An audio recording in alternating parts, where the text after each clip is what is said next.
हे Jupiter 125 BS6 गाडी आहे. ह्या गाडीचा इंजेक्टर काही प्रमाणात थोडा जाम असल्यामुळे ह्याला आपल्याला क्लीन करायचं आहे. तर ह्याच्यामध्ये मी इंजेक्टर क्लीनर घेतलेला आहे आणि जो फ्युएल टँकपासून येणारी जी पाईप, पेट्रोलची पाईप आहे इकडे दे, ह्या इंजेक्टर क्लीनरला फिट होते.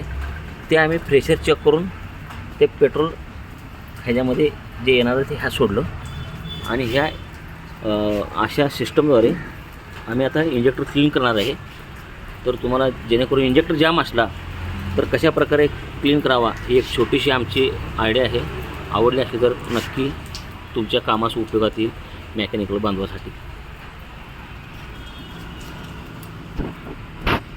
थोडा स्टार्टर मारा एका हाताने आणि व्हिडिओ इथं पकडा. हां, स्टार्टर मारा मारा. ते पहा जे हां स्टार्टर मारा. हात हात हां स्टार्टर मारा. ते पहा. हां इकडे पकडा. इथं थोडा इथून पण पकडा. एवढा पकडा मी त्यांना दिसत. हां हे पहा. हां हे दाखवा त्यांना. हां इथून ते दाखव. हां हां बस अशा प्रकारे आपल्याला विदाऊट मशीनचे सुद्धा इंजेक्टर क्लिनिंग चांगल्या प्रकारे करता येते.